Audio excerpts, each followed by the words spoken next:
प्यारे बच्चों नमस्कार। आपका अपना चैनल डिफेंस ट्यूटर में आपका स्वागत है। तो आज हम पढ़ने वाले हैं एलिमेंट मिक्सचर एंड कंपाउंड्स के कुछ एक्सपेक्टेड क्वेश्चंस को।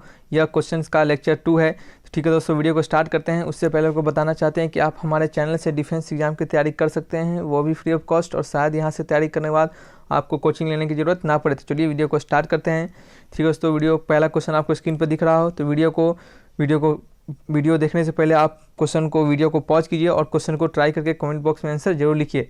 देखिए दोस्तों, एक चीज़ बताना चाहते हैं आपको कि किसी भी क्वेश्चन को बनाने से पहले, किसी वीडियो को देखने से पहले, चाहे वो हमारे चैनल से देखे या फिर किसी भी चैनल से देखे, क्वेश्चन देखने से पहले आप उसे खुद से ट्राई कीजिए।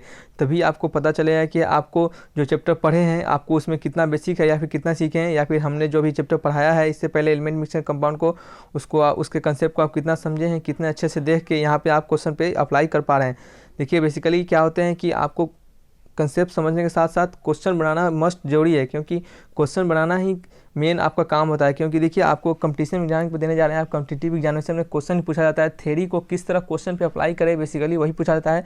आपको वही आना भी चाहिए, सिर्फ वही आना भी चाहिए, तभी आप अच्छे से एग्जाम में नंबर ला पाइएगा। तो चलिए क्वेश्चन को खुद से बनाने का ट्राई कीजिए और कमेंट बॉक्स में आंसर जरूर लिखिए। तो ठीक है दोस्तों, आप सब लोगों ने ट्राई जरूर किया होगा। तो जिन लोगों का ऑप्शन नंबर आ रहा है ए मिक्सचर, उनका आंसर क्या है, सही है। देखिए लिक्विफाइड पेट्रोलियम गैस जिसे एलपीजी कहते हैं हम, उसके जो मिक्सचर प्रेजेंट होते हैं उसमें बेसिकली 4 टाइप मिक्सचर प्रेजेंट होते हैं। वोलेटाइल पहले होते हैं, वोलेटाइल हाइड्रोकार्बन्स, उसके बाद प्रोपीन होते हैं, फिर प्रोपेन होते हैं, ब्यूटेन और ब्यूटीन। यहाँ लिख देते हैं हम इसे, वोलेटाइल हाइड्रोकार्बन्स, और दूसरा होते हैं प्रोपीन होते हैं, और तीसरा आपके होते हैं, क्या होते हैं, प्रोपेन होते हैं, और चौथे क्या होते हैं, ब्यूटेन, और पांचवा में आपका क्या होता है, ब्यूटीन। यही बेसिकली मिक्सचर उसमें प्रेजेंट होते हैं आपके एलपीजी गैस में। तो ठीक है, नेक्स्ट समझते हैं अपने क्वेश्चन को। नेक्स्ट क्वेश्चन है हमारा क्वेश्चन नंबर 2। हम इसको आपको समझाते हैं, फिर आप इसको ट्राई कीजिएगा, तभी आंसर को आप देखिएगा। नेक्स्ट है, स्टूडेंट क्या करते हैं, गलती से एसीटोन और अल्कोहल को आपस में मिला देता है। Student by chance mix acetone and alcohol, और बताया क्वेश्चन पूछा रहा है कि this mixture of acetone and alcohol can be separated by, जो मिक्सचर ऑफ एसीटोन अल्कोहल जो हमें मिलते हैं उसके बाद उसे हम किस तरह सेपरेट कर पाएंगे। तो फिल्ट्रेशन से, सेपरेटरी फनल से, या फिर सेपरेटिंग फनल भी कहते हैं उसे, फ्रैक्शनल डिस्टिलेशन से, फ्रैक्शनल क्रिस्टलाइजेशन से। ठीक है, तो आपको बताना है इन 4 ऑप्शन में से कौन से ऑप्शन आप इसके लिए सही हो पाएंगे, जो आप इसको दोनों मिक्सचर को आप सेपरेट कर पाइएगा, एसीटोन और अल्कोहल के मिक्सचर को। तो ट्राई कीजिए जरूर। ठीक है दोस्तों, जिन लोगों का ऑप्शन नंबर आ रहा है डी, उनका आंसर क्या है, सही है। देखिए फ्रैक्शनल डिस्टिलेशन में बेसिकली कभी किसी मिक्सचर को सेपरेट करते हैं उनके बॉइलिंग पॉइंट्स के आधार पर। देखिए एसीटोन होते हैं उनके बॉइलिंग पॉइंट होते हैं 56 डिग्री सेल्सियस, और अल्कोहल के बॉइलिंग पॉइंट होते हैं 78 डिग्री सेल्सियस। देखिए इनके बॉइलिंग पॉइंट में डिफरेंस नज़र आ रहा होगा। पहले का एसीटोन का 56 डिग्री सेल्सियस है और अल्कोहल का 78 डिग्री सेल्सियस है। देखिए डिस्टिलेशन जब भी प्रोसेस होते हैं उसमें जो मिक्सचर प्रेजेंट होते हैं उनके कंस्टिट्यूएंट पार्टिकल के या फिर उनके कंपोनेंट के बॉइलिंग पॉइंट के आधार पर ही उसे क्या किया जाता है, अलग अलग सेपरेट किया जाता है। तो एसीटोन क्या होता है, जब भी जैसे बॉयल करेंगे, हीट करेंगे इसके मिक्सचर को, एसीटोन और अल्कोहल के मिक्सचर को जैसे ही हीट करेंगे तो एसीटोन क्या हो जाएगा, पहले 56 डिग्री सेल्सियस आ जाएगा। क्या होगा, उससे आते ही 56 सेल्सियस आते ही ये एसीटोन क्या हो जाएगा, बॉयल होकर बाहर हो जाएगा, इवेपोरेट करके बाहर कर देंगे उसको। फिर क्या हो जाएगा आपका, अलग दूसरे कंटेनर में हम एसीटोन को ले लेंगे, और फिर बाद वाले जो कंटेनर बचा है उसमें आपका क्या हो जाएगा, सिर्फ अल्कोहल बच जाएगा, यानी दोनों मिक्सचर पर क्या हो गया, सेपरेट हो गया। तो यहाँ से पता चल गया आपको कि फ्रैक्शनल डिस्टिलेशन से सेपरेट होते हैं, और क्यों करते हैं ये भी पता चल गया आपको। तो नेक्स्ट समझते हैं अपने question, tin stone and wolframite is separated by magnetic method, atmolysis, chromatography, या फिर इनमें से कोई नहीं। क्वेश्चन को ट्राई कीजिए और कमेंट बॉक्स में आंसर जरूर लिखिए। तो ठीक है दोस्तों, सब लोगों ने ट्राई किया होगा, आप क्वेश्चन को जरूर समझे होंगे। तो इसका ऑप्शन है option number A, magnetic method. देखिए क्या समझना है इसमें, अब हम समझेंगे किस तरह से इसको मैग्नेटिक मेथड से सेपरेट किया जाता है। देखिए टीन स्टोन और वोल्फ्रामाइट जो होते हैं ये क्या होते हैं, ये होते हैं अट्रैक्टेड टुवार्ड्स मैग्नेट। ठीक है, या फिर अट्रैक्ट टुवार्ड्स मैग्नेट, क्या है, अट्रैक्ट टुवार्ड्स मैग्नेट। ये मैग्नेट के टुवार्ड्स क्या होते हैं, अट्रैक्ट होते हैं। ठीक है, लेकिन जो टीन स्टोन जो होते हैं, क्या होते हैं, टीन स्टोन जो होते हैं डजंट अट्रैक्ट टुवार्ड्स मैग्नेट।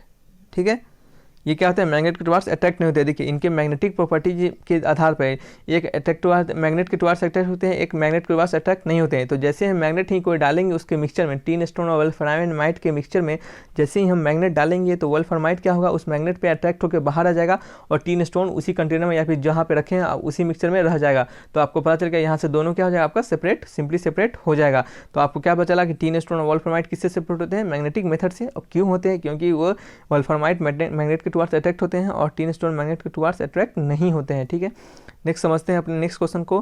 देखिए ये तो सिंपल क्वेश्चन है, इसको हमने अपने कंसेप्ट में ही बताया था एग्जाम्पल समझाते समय। तो इसको आप खुद से बताइए, ये तो आप सिंपली कर पाइएगा।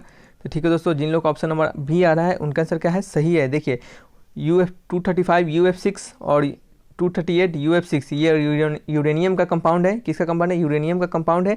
और ये जो कंपाउंड है आपका UF6 ये दोनों क्या होते हैं, ये दोनों गैसेस हैं। और एटोमिलाइसिस ही ऐसा प्रोसेस है जिसमें गैसियस मिक्सचर को सेपरेट किया जाता है।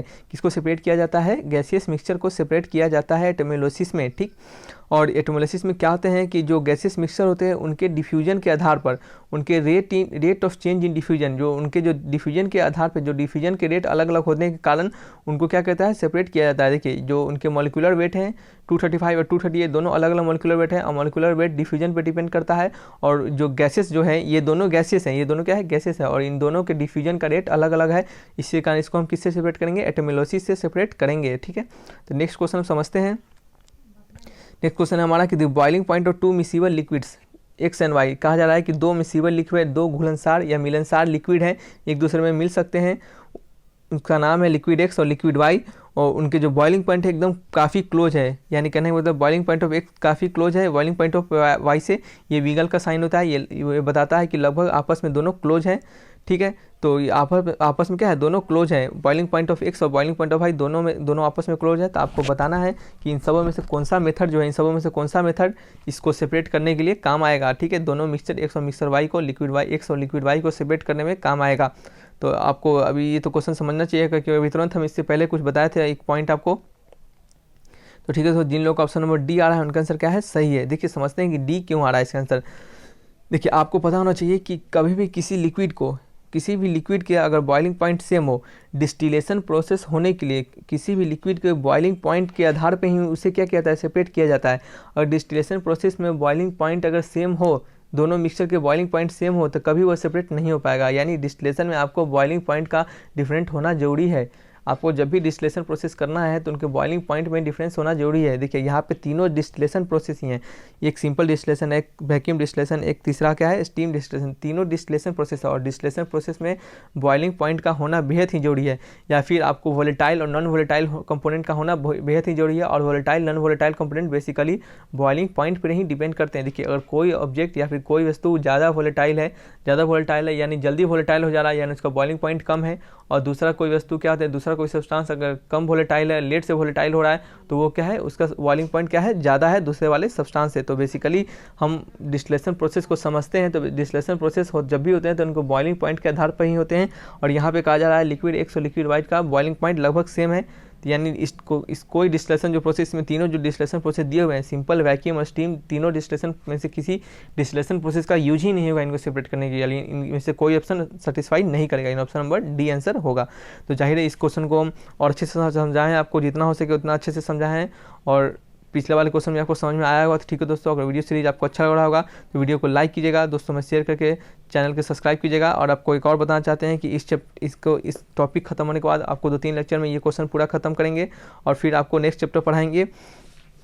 आपको नेक्स्ट चैप्टर आपको स्टार्ट होगा laws of chemical combination and gases law. तो ठीक है दोस्तों, हमारे चैनल को सब्सक्राइब करके बेल आइकन दबाइए ताकि रेगुलर अपडेट आपको मिलता रहे। तो ठीक है दोस्तों, फिर मिलेंगे एक अच्छे वीडियो के साथ, तब तक के लिए बाय बाय।